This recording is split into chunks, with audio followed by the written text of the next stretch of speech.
Greetings everyone, welcome to my YouTube channel. If you are new to this channel, I'm Advocate William Matselo. The purpose of this channel is to teach South African law on topics that will assist mostly the vulnerable in our society, but it is also to preach the word of God. For the last 2 videos, we started on the topic of domestic violence. Part 1, we defined domestic violence. A video thereafter, which is our part 2, we defined domestic relationship.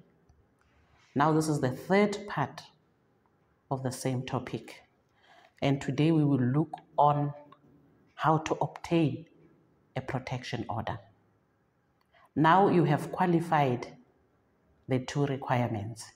You are cocksure that indeed domestic violence was committed against you by a person with whom you have a domestic relationship based on the definitions of the 2 concepts or the 2 topics that we have provided. Once you are sure, the first step is to approach the domestic violence court. You go to the lowest court in the land, which is the magistrate court in South Africa. When you arrive there, you go to the magistrate court, to the domestic violence court. You meet with the clerks. In terms of the Domestic Violence Act, the clerks are enjoined, or they have a responsibility to assist you.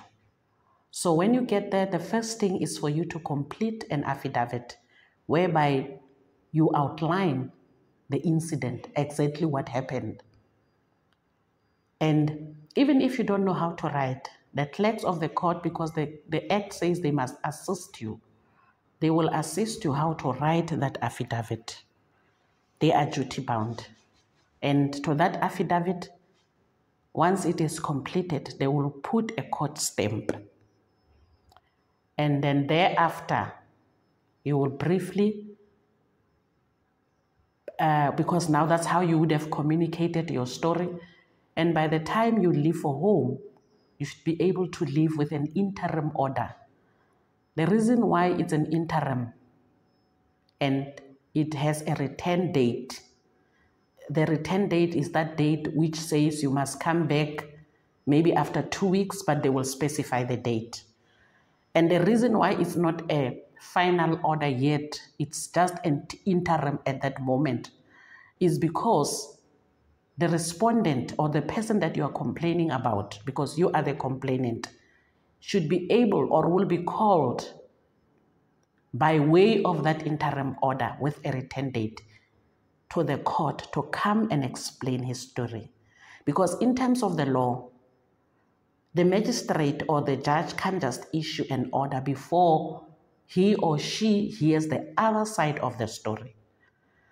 So it is at that stage where you are given an interim order with a return date, which is a date that tells you when to come back.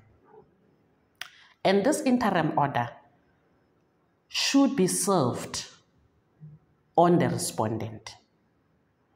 There are 2 different ways in which you can serve it, because obviously it is dangerous. You cannot go yourself. You leave with a copy for yourself, for him, and a copy for yourself and for the one that you're going to give to the police to serve on him. In other instances, people who have means, they use the sheriff of court. But in most instances, people who don't have the means, they will give it to the nearest police station to go and serve the said person. So during the time of the return date or the date that you are given to come back, there must be a return of service. A return of service is proof that this person was served. The court will be able to make a determination whether this person was indeed served. Reason being, if this person was served and he's not there, what is called a default judgment will be issued against him, meaning the court will issue an order in your favor, whether he is there or not, because he was given an opportunity or he was summoned by the court and he chose not to come. If he chooses to come, he will be given an opportunity to present his side of the story. It can be verbally, it can be by way of affidavit as well. So once he has presented his side of the story, because what actually happens is on the return date, both of you will have to appear in the magistrate's chambers. These are proceedings that are conducted in camera, as they say in law, behind closed doors. In law, they say these kind of proceedings, to borrow a Latin word, they are sui generis, meaning that they are very unique in the sense that it's a mixture of civil and criminal. And the way the matter is handled is very, very casual. So it's not something that you can feel like, if I don't have a lawyer or whatever, I'm not saying you shouldn't have a lawyer if you want a lawyer. I'll be the last one to say not to have a lawyer, but I'm just saying the system is very friendly again towards you. So you come, there's a return of service, proof that this person was served, you go to the magistrate's chambers, and then this person make his own, or he present his own side of the story. Once the magistrate has now listened to both of you in chambers, he decides whether to issue a protection order or not. But in most instances, obviously, he will issue it, because it's very, very rare that people would make up stories and say they are being violated or that there was domestic violence against them when it didn't happen. Though I must say there is an exception to every general rule. There are instances, of course, where people have said there was domestic violence committed against them when it didn't happen. But then it would be for the court to decide after listening to both of you. And this is not to discourage you at all, because these days the courts, the judicial officers, they practice what is called judicial activism. They are very aware.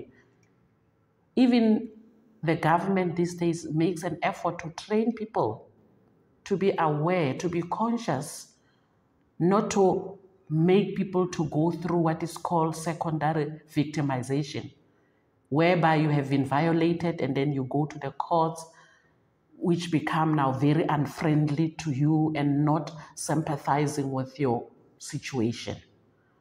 So there's a lot of social context going on these days where people are conscientized on how to deal with these issues. And once the magistrate is convinced that indeed there was domestic violence, that indeed you had a domestic relationship with the respondent, he will go ahead and issue an order. This order is also issued with a warrant of arrest. So much so, as soon as the person violates the order or he does not comply with the order, he's immediately arrested. Some of the conditions that can be attached to this protection order is, for example, if maybe he's assaulting you, he'll be told to stop. If allowing him to go back would be dangerous, he can be told to leave the house. If he is the sole provider, even if he's to leave the house, the court can still order him to continue to pay maintenance, to continue to pay the bond. Because in most instances, it has been established that women, in most instances, are victims of domestic violence. And in most instances, they are dependent on respondents. That is why sometimes women would be reluctant to come forth to complain, to say, but if I tell him to leave, or if I leave, he will not maintain. So that is why the court will issue that kind of order. But obviously, each case will be treated according to its own circumstances. So now you leave a court now with what is called now the final order, because in the beginning you were given a one which is an interim, which is just temporary. So on the return day, you are now given a final order with a warrant of arrest. And this should be implemented when there is a violation of that order, because in the main, the court will say, stop whatever you are doing, depending on what it was that he was doing, depending on what it was that you were complaining about. In other cases, you may find that what I define as domestic violence, everything the woman is going through, emotional, psychological, economic, physical. There are instances where he's going through all of them, but whatever your issue was, that brought you to the domestic violence court, the court will order that it should not happen. There is a lot that I can say about domestic violence. There are psychological factors. That is why in most instances, when we used to do training on domestic violence, we used to make people who work in that field aware that when you deal with a victim of domestic violence, you must know that there are other factors at play. But for now, I will stop here. There's a lot that I can say. But for now, for example, I can continue to talk about why do women stay? There are religious factors, there are cultural factors, and so on and so forth. But for now, I will stop here. I hope this 3-part series was very useful. And I wish you all the best in whatever step that you have to take regarding this issue. Please share this information. As I said, there are so many people who need this information. As I said, it is a societal ill. It's something that does not choose whether you are black, whether you are white, whether you are educated or whether you are not educated, whether you are poor or whether you are rich. As I usually say, like with HIV and AIDS, if you are not affected or if you are not infected, you are affected. You may not be living with that situation, but there's somebody very close to you. There's always somebody very close to you who has that challenge. So our responsibility as leaders in society, as relatives, as neighbors, is to be our brother's keepers. So the least that I can do for victims of domestic violence is to share, is to teach on the subject as somebody who regards herself as an expert in the area. But your responsibility can be sharing this video. And at the same time, finally, please don't forget to subscribe.